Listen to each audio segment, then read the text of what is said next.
Assalomu alaykum hurmatli Sefer muxlislari. Bugun Sefer taskoni yozganmiz. Taskonimizning nomi Explanation Essay. Explanation Essayimizda shunday narsa berilgan.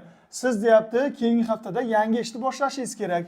Ammo siz uni boshlay olmaysiz, chunki sizda bir nechta muammolar mavjud. Siz holatingizni tushuntiring, sizga ish bergan odamga va muammolaringizni tasvirlab bering va siz qachon bu ishni boshlashingizni unga ayting deyapti. Dear sir deb boshlayapmiz. Nima degani?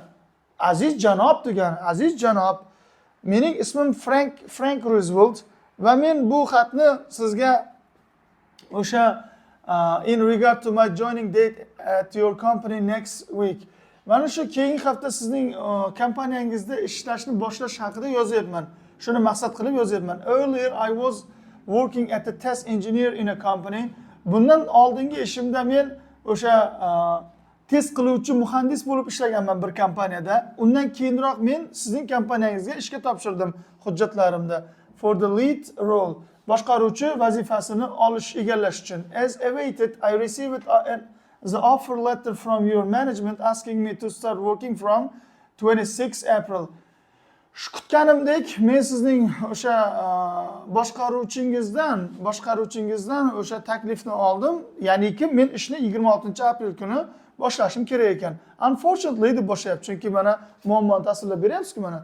Baxtga qarshi men o'sha siz istagan datada, ya'ni sanada ishni boshlolmayman, chunki men I'm going through circumstances, so I was eagerly waiting for this day. Garchi men bu kunni intizorlik bilan kutayotgan bo'lsam-da boshlay olmayman. Due to my health condition, sog'liqdagi holatimga ko'ra, doktor menga shunday deb so'radiki, men mana proper degan mos bo'lgan o'sha davolanish va deyap as well as va degan yotoqda yotishim kerak keyingi bir necha haftalarda. Shuning uchun men shuni sizdan so'rardimki, you to check the possibility of extending my joining date to any after 1st May. Mening deyapti o'sha 26 may emas, 1 mayga ko'chirib bering kompaniyangizga ishga borishimni sanasini deyapti. I am pleased to work with this organization. Bu tashkilot bilan ishlashdan men faqat mamnun bo'lardim. I am looking forward to the great opportunity I am offered with.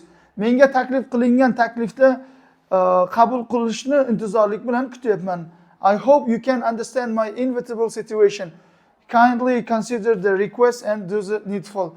Men umid qilamanki, siz mening holatimni tushunasiz va mehribonlik ila o'sha so'rovnomamni va muhtoj bo'lgan narsamni qilasiz. Samimiyat ila Frank Roosevelt deb tugatyapmiz. Mana shu yerda do'stlar, ketgan bo'lsa bir 10 minutcha ketadi-da. Mana shu narsani essayda yozish. Qolgan 50 minutni tasdiqga sarflash kerak. Faqat 50 minutni faqat tasdiqga sarflash kerak. Boshqa iloji yo'q. Mana shunday xat yoz deydi. Bunga 20 minut beradi reglament. Siz nima qilishingiz kerak? 10 minut yozasiz. Xudo xolasa. Demak, mana shu yerda essayimiz tugaydi. Keyingi videolarda ko'rishguncha xayr, salomat bo'ling.